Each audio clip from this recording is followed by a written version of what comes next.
ಆನೇಕಲ್ಲಲ್ಲಿ ರೈತರೇ ಇಲ್ಲ ಅಂತೆ. ಆನೇಕಲ್ಲಲ್ಲಿರುವವರೆಲ್ಲ ರಿಯಲ್ ಎಸ್ಟೇಟ್ ಏಜೆಂಟ್ಗಳಂತೆ ಅಂತ ನಮ್ಮ ಅಧಿಕಾರಿಗಳು, ರಾಜಕಾರಣಿಗಳು, ನಾವೇ ಆರಿಸಿ ಕಳಿಸಿದಂಥ ಪ್ರತಿನಿಧಿಗಳು ಹೇಳ್ತಾ ಇದ್ದಾರೆ.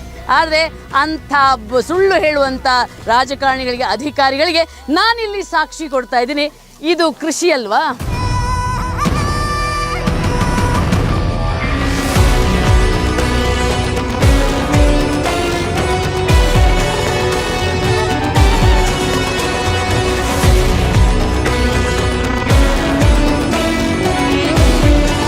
ಈಗ ಡಿ.ಕೆ. ಶಿವಕುಮಾರ್ ಅವ್ರದ್ದು ಇಲ್ಲ ಇದೆ ಮೇಡಮ್ ಜಾಗ.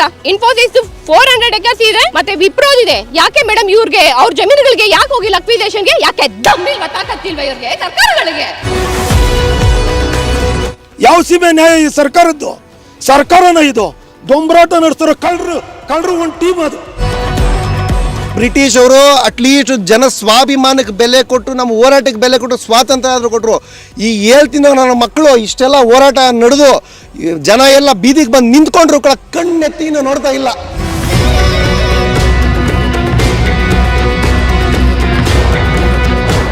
ನೀವು ಯಾಕ್ರೆ ನಮ್ಮ ಲ್ಯಾಂಡ್ನೇ ಅಕ್ವೈರ್ ಮಾಡ್ಕೋಬೇಕು? ನೀವು ಹೇಳ್ಬೋದು, ನೀವೆಲ್ಲ ಮಾರ್ಕೋತಾ ಇಲ್ವಾ, ದುಡ್ಡು ಮಾಡ್ಕೋತಾ.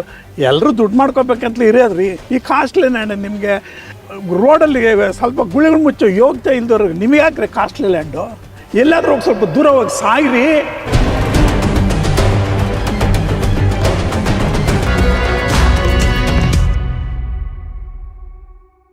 ಉಳುವ ಯೋಗಿಯ ನೋಡಿಲ್ಲಿ ಅಂತೀವಿ ನಾವು. ಉಳುವ ಯೋಗಿಯನ್ನು ನೋಡೋದೇ ಒಂದು ಸೌಭಾಗ್ಯ ಅಂತ ಅಂದ್ಕೊಂಡಿದ್ದೀವಿ.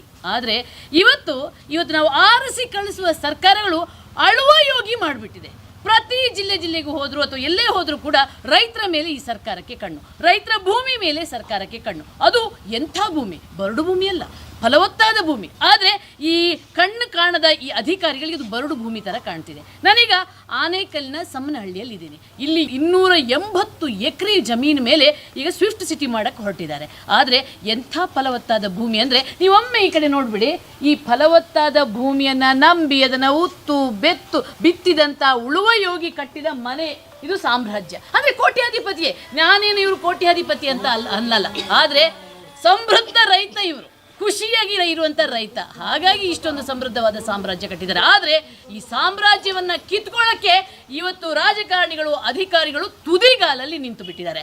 ಇವರು ನಿಂತ ಇರುವಂಥ, ಯಾಕೆ ಇವರು ಈ ರೀತಿ ಇವರ ಭೂಮಿ ಮೇಲೆ ಕಣ್ಣು ಹಾಕಿದ್ದಾರೆ ಅಂತ ನೇರವಾಗಿ ಸಮ್ಮನಹಳ್ಳಿ ರೈತರ ಹತ್ರನೇ ಕೇಳೋಣ. ಇಲ್ಲಿ ಸಮ್ಮನಹಳ್ಳಿ ಗ್ರಾಮದಲ್ಲಿ ಇವಾಗ ಏನು 280 ಎಕರೆ ನೋಟಿಫೈ ಮಾಡಿದ್ದಾರೆ.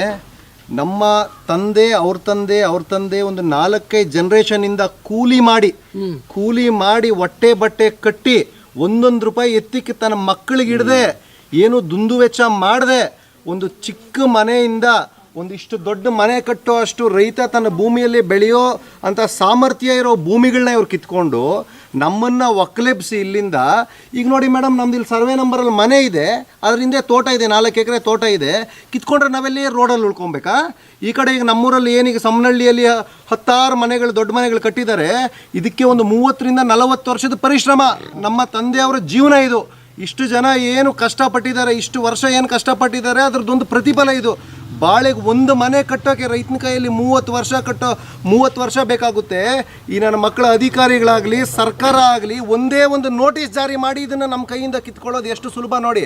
ಈಗ ನಾವು ನಮ್ಮ ಹಿರಿಯರು ಹೇಳ್ದಂಗೆ ನಮ್ಮೂರಲ್ಲೆಲ್ಲ ತೀರ್ಮಾನ ಮಾಡಿಬಿಟ್ಟಿದ್ದೀವಿ. ಯಾರಾದರೂ ಇದನ್ನ ಅಕ್ವೇಷನ್ ಅಂತ ನಮ್ಮೂರಿಗೆ ಬಂದರೆ, ಒಂದು ವೇಳೆ ಅವೈಜ್ಞಾನಿಕ ಅಂತ ಇಡೀ ಕರ್ನಾಟಕಕ್ಕೆ ಗೊತ್ತು, ಇಡೀ ಆನೇಕಲ್ ಗೊತ್ತು, ಯಾರಾದರೂ ಇದನ್ನು ಮೀರಿ ಪೊಲೀಸ್ ಸಹಕಾರದಿಂದ ಆಗಲಿ, ರಾಜಕಾರಣಿ ಇನ್ಫ್ಲೂಯೆನ್ಸಿಂದ ಆಗಿ ಯಾರಾದರೂ ಬರಲೇ, ನಾವು ಬಿಡೋಕೆ ರೆಡಿ ಇಲ್ಲ, ನಮ್ಮ ಪ್ರಾಣ ಕೊಡೋಕೆ ಸಿದ್ಧವಾಗಿದ್ದೀವಿ. ನಮ್ಮೂರಲ್ಲಿ ಒಂದೇ ಮಾತು, ಯಾರಾದರೂ ನಮ್ಮ 2535 ಎಕರೆಗೂ ಯಾರಾದರೂ ಒಬ್ಬರು ಅನ್ಯಾಯವಾಗಿ ಬರೋಕೆ ನೋಡಿದ್ದೀರಾ? ನೀವು ಮೊದಲೇ ಬರೆದಿಟ್ಕೊಳ್ಳಿ, ಒಂದು ನೀವು ಸಾಯ್ತೀರಾ, ಇಲ್ಲ ನಾವು ಸಾಯ್ತೀವಿ.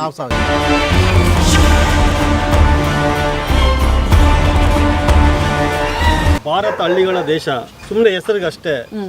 ಬರೀ ಕೈಗಾರೀಕರಣ, ರಿಯಲ್ ಎಸ್ಟೇಟ್, ಈ ದಂಧೆ ಬಿಟ್ಟರೆ ಬೇರೆ ಸರ್ಕಾರಗಳು, ಯಾವುದೇ ಸರ್ಕಾರ ಬರಲಿ, ರೈತರು ಕಗ್ಗೊಲೆ ಮಾಡ್ತಾರೆ ಹೊರತು, ವ್ಯವಸಾಯ ಹಾಳು ಮಾಡ್ತಾರೆ ಹೊರತು ಬೇರೆ ಯಾವುದೇ ರೀತಿ ಡೆವಲಪ್ಮೆಂಟ್ ಮಾಡಲ್ಲ. ರೈತರಿಗೆ ಈಗ ನಮ್ಮ ಆನೇಕಲ್ ತಾಲೂಕಲ್ಲಿ totally real estate mafia. 4 industrial area ಇದೆ, ಕೈಗಾರಿಕಾ ಪ್ರದೇಶಗಳು 6 ಇದೆ, ಮತ್ತೆ ಒಂದೇ ಒಂದು ಕೆರೆ ಶುದ್ಧವಾಗಿಲ್ಲ. ಎಲ್ಲ ಕೆರೆಗಳು ಸರ್ವನಾಶ ಆಗಿಬಿಟ್ಟಿದೆ. ಟೋಟಲಿ ಎಲ್ಲ ಕೈಗಾರಿಕಾ ತ್ಯಾಜ್ಯ ಬಿಟ್ಟು ಒಂದು ಶುದ್ಧೀಕರಣ ಇಲ್ಲ ಕೆರೆಗಳು. ಈ ಕುಡಿತಾ ನೀರೆಲ್ಲ ಪಾಯ್ಸನ್ ಕಣ್ಮುಂದೆನೆ ನೋಡ್ತಿದ್ದೀರಿ ಅದರ ಪರಿಣಾಮ ಏನು ಅಂತ ಕೈಗಾರಿಕೆಗಳ ಯಾವುದೇ ಸರ್ಕಾರ ಬರಲಿ ಇದ್ರ ಬಗ್ಗೆ ಗಮನ ಕೊಡೋದಿಲ್ಲ. ನಮ್ಮ MLAಗಳಾಗಲಿ MP ಗಳಾಗಲಿ ಯಾರು ಇದ್ರ ಬಗ್ಗೆ ಧ್ವನಿನೂ ಎತ್ತೋದಿಲ್ಲ. ಇದ್ರ ಸಮಸ್ಯೆ ಏನಾಗಿದೆ ಅಂದರೆ ಇಲ್ಲಿ ಏನೇನು ರಿಯಲ್ ಎಸ್ಟೇಟ್ ಮಾಡ್ತಾರೆ ಅಂತ. ಬಟ್ ಇಲ್ಲಿ ಎಲ್ಲ 1 ಎಕರೆ 2 ಎಕರೆ ವ್ಯವಸಾಯ ಮಾಡೋರು ತುಂಬ ಜನ ಇದ್ದಾರೆ, 90% ಇದ್ದಾರೆ. ಅದು ಅವ್ರ ಕಣ್ಣಿಗೆ ಕಾಣಿಸ್ತಾ ಇಲ್ಲ. ಎಲ್ಲರೂ ರಿಯಲ್ ಎಸ್ಟೇಟ್ ಏಜೆಂಟ್ಗಳ ತರನೇ ಕಾಣೋದು. ಎಲ್ಲ ಅವ್ರಿಗೆ ಅದೇ ಥರ ಅವ್ರ ಕಣ್ಣಿಗೆ ಕಾಣಿಸ್ತಾ ಇದ್ದಾರೆ. ಆದ್ದರಿಂದ ನಾವೇಲಿ ಸರ್ಕಾರಕ್ಕೆ ಏನು ಹೇಳ್ತೀವಿ ಅಂದರೆ, ದಯವಿಟ್ಟು ಬಂದು ಇಲ್ಲಿ ಪರಿಶೀಲನೆ ಮಾಡಿ.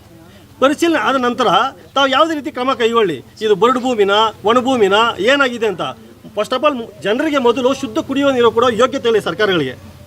ಇದು ಸಮಸ್ಯೆ ಆಗಿರೋದು. ಆದ್ದರಿಂದ ದಯವಿಟ್ಟು ನಾನು ಕೇಳ್ಕೊಳ್ಳೋದೇನೆಂದರೆ, ರೈತರನ್ನ ಹಾಳು ಮಾಡಬೇಡಿ. ನೀವು ರೈತರನ್ನ ಹಾಳು ಮಾಡಿ ಉದ್ಧಾರಕ್ಕೆ ಹೋಗೋದು ಯಾವ ಸರ್ಕಾರನೂ ಇಲ್ಲ.